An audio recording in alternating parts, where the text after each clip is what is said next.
원형 탈모 부위에 스테로이드 주사를 놓으면 염증이 억제되죠. 그럼 탈모가 멈춥니다. 그러면 머리가 다시 나는 경우들이 많습니다. 그러면 이게 원형 탈모가 치료가 됐다라고 생각합니다. 주사 놨으니까 원형 탈모가 멈춰서 다시 나요. 그럼 치료가 된 거잖아. 그럼 원형 탈모가 사라져야지. 그런데 다른 곳에서 또 생깁니다. 이걸 재발이라고 하거든요. 안녕하세요, 묘한의사입니다. 제가 피부 질환을 치료할 때 가장 치료가 무난한 질환으로 꼽는 게 있습니다. 예상과 다르게 원형 탈모가 치료가 굉장히 무난하게 잘 된다라고 보시면 돼요. 그런데 원형 탈모로 고생하는 경우들은 원형 탈모가 굉장히 치료가 어렵다라고 생각하시거든요. 보통 원형 탈모가 생기면 우연히 발견됩니다. 보통 우연히 발견되는 이유는 미용실에서 머리를 깎는데 머리가 원형 탈모예요 라고 이야기해서 발견되는 거죠. 원형 탈모가 발견이 되면 당연히 피부과를 갑니다. 그래서 원형 탈모를 쉽게 치료될 거라고 생각하거든요. 그래서 원형 탈모가 발생을 하면 피부과에서 치료하는 방법은 딱 하나입니다. 두피에 스테로이드를 주사를 놔주거든요. 두피의 모근 자체에다 스테로이드 주사를 놔는 거죠. 그래서 갑자기 발생한 원형 탈모에 주사를 막 맞고 옵니다. 그러면 낫는다라고 생각하거든요. 그런데 한번 생각해 보세요. 원형 탈모가 생겼어. 그런데 두피에 왜 스테로이드를 놔주지? 라고 의아해할 수도 있습니다. 원형 탈모로 고생하는 문제의 시작과 끝은 바로 원형 탈모 부위에 놓는 스테로이드 주사입니다. 이게 원형 탈모의 치료를 더 방해하고 더 만성화시키는 이유죠. 그러면 원형 탈모가 무엇인지를 한번 살펴볼 필요가 있어요.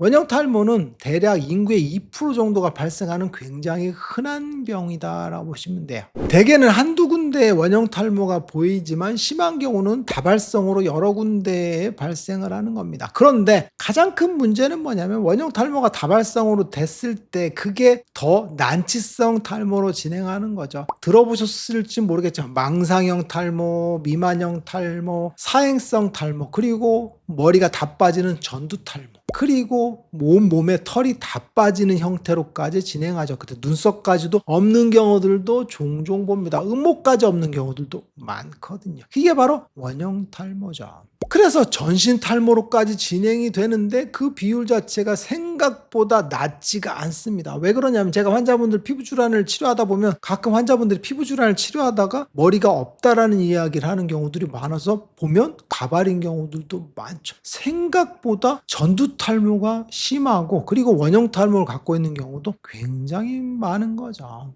원형 탈모의 원인은 사실 자가면역 질환입니다. 가장 흔한 형태의 자가면역 질환 중에 하나거든요. 무슨 이야기냐면 자가면역 질환은 게 뭐냐면 자가면역 질환, 우리 면역세포가 나의 세포를 공격하는 게 자가면역 질환이거든요. 그래서 원형 탈모도 모근 부위에 T세포가 공격을 하는 겁니다. 그래서 감탄부모 모발이라고 해서 밑에가 얇게 곤봉형처럼 깎여 있는 경우들이 많습니다. 즉 면역세포들이 모낭을 공격해서 피부가 곤봉 모양, 느낌표 모양의 머리를 나타내는 거죠. 즉 공격에 의해서 머리가 가늘어지고 그로 인해서 머리가 빠져버리는 거죠. 그걸 바로 감탄부호 모발이라고 하는 건데 이게 바로 자가면역 질환의 증거죠. 왜? 면역세포가 모근을 공격해서 머리가 빠졌기 때문에 그렇다라는 겁니다. 문제는 양방 피부과적으로 보면 이걸 치료를 하는 방법에서 문제가 됩니다. 원형 탈모가 발생하면 무조건 모근 부위에 스테로이드 주사를 놓는 게 원칙이고 그게 시작과 끝입니다. 다른 치료 방법은 거의 존재하지 않죠. 원형 탈모증의 치료 목적은 사실 모근 자체에 자가면역 세포가 공격하는 거죠. 그러니까 염증이 발생하는 겁니다. 그러면 자가면역 세포가 오지 못하도록 막아야 되는 게 근본적인 치료인데 그게 아니라 염증이 발생하는 그 모근에 염증이 안 생기도록 막는 게 스테로이드 주사죠. 그래서 자가면역 질환에서 세포가 공격하지 못하도록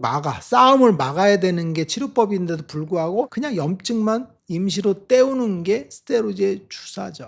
그래서 주사를 맞으면 실제로 염증 반응이 일시적으로 줍니다. 그래서 탈모가 일시적으로 회복되는 것 같아요. 그래서 원형 탈모 부위에 머리가 나기도 합니다. 그런데 그 옆에는 또 빠지기도 하거든요. 왜? 계속 공격하니까. 공격 안 할 이유가 없잖아요. 왜? 변한 게 없거든요. 그래서 원형 탈모의 경우는 국소 스테로이드를 쓰거나 미녹시딜 같은 바른 약을 쓰는 경우도 많습니다. 그런데 자가면역 질환 치료에서 광범위하게 쓰는 게 스테로이드 주사거든요. 그러니까 당연히 여기서도 스테로이드 주사를 놓는 게 메인이다라고 보시면 돼요. 그런데 문제는 원형 탈모 부위에 스테로이드 주사를 놓으면 염증이 억제되죠. 그럼 탈모가 멈춥니다. 그러면 머리가 다시 나는 경우들이 많습니다. 그러면 이게 원형 탈모가 치료가 됐다라고 생각합니다. 주사를 놨으니까 원형 탈모가 멈춰서 다시 나요. 그러면 치료가 된 거잖아. 그럼 원형 탈모가 사라져야죠. 그런데 다른 곳에서 또 생깁니다. 이걸 재발이라고 하거든요. 그래서 치료는 쉽지만 재발은 잘 된다라고 하는 거죠. 그런데 이게 치료가 된 건가요? 아니죠. 왜? 자가면역학적인 기전에서 치료가 된 게 아무것도 없죠. 자가면역 세포가 모근을 공격했으면 모근을 공격하지 않도록 말려야 되는데 말리진 못하고 염증만 없애니까 마치 임시로 때우는 거에 불과하니까 염증이 또 생기죠. 그러니까 원형 탈모가 한번 생겼는데 주사를 맞았으니까 3개월 후에 나았어. 그런데 다시 3개월 후에 또 생겨. 그때는 하나가 아니라 두세 개가 더 생기죠. 그래서 하나였는데 다발성 원형 탈모로 진행을 하고 다발성이었다가 다시 사행성 탈모 같은 난치성 탈모로 이만큼 머리가 다 빠지는 형태로 더 악화되는 겁니다. 그러다 머리가 다 빠지는 전두 탈모, 전신에 다 빠지는 전신 탈모로 진행되는 거죠. 왜? 자가면역 질환에 대한 자가면역 세포의 공격을 막은 게 아무것도 없죠.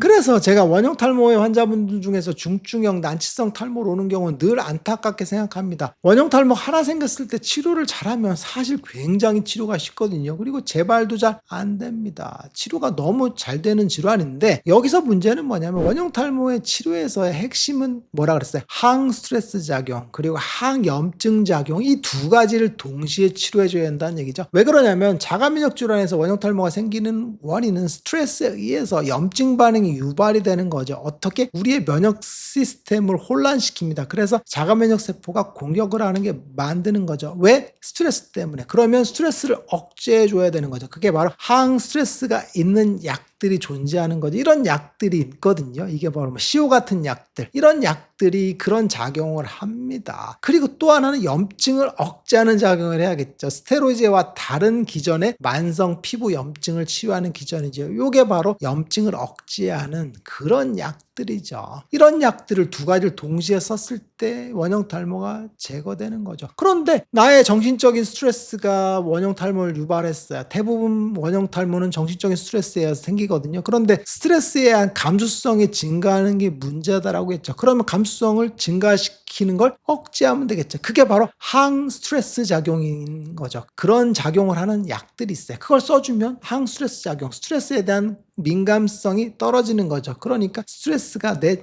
면역세포를 공격하는 일들은 안 생기게 하는 거죠.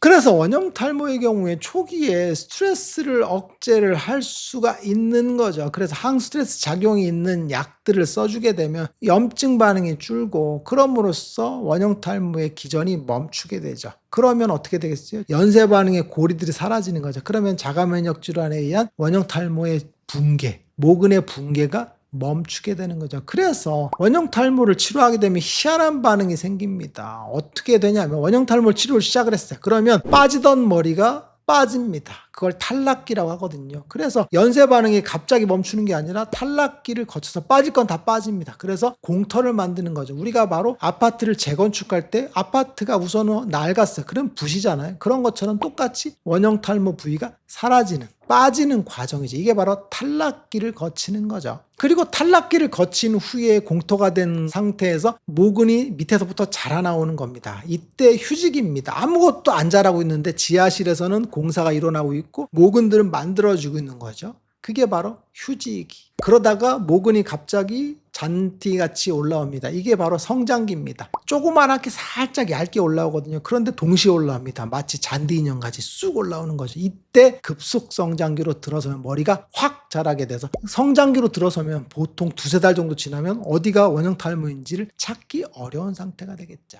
그래서 원형 탈모는 항스트레스 작용과 항염증 작용을 동시에 해서 원형 탈모의 자가면역 기전을 멈추게 하는 게 가장 중요합니다. 멈추고 나면 머리가 빠지던 건 다 빠지고 공터가 되고 새 머리들이 자라나는 그런 드라마틱한 과정을 거쳐서 머리가 짠 하고 나오게 된다라고 보시면 돼요. 오늘 이 시간에는 원형 탈모가 고질병이 되는 이유에 대해서 한번 알아봤어요. 원형 탈모가 자연적으로 낫겠지라고 생각하는 그런 마음, 그리고 원형 탈모 부위에 스테로이드 주사를 맞으면 나을 거라는 그런 희망들 때문에 점점 더 고질병이 되는 질환이 원형 탈모다라고 보시면 돼요. 그래서 조기 항스트레스 작용, 항염증 작용이 있는 치료를 적절하게 해준 원형 탈모는 치료가 아주 쉬운 질환이라고 보시면 됩니다. 될 것 같습니다. 묘한의사에게 궁금한 거 있으면 댓글 남겨서 영상을 통해서 답변하겠습니다. 빠잉.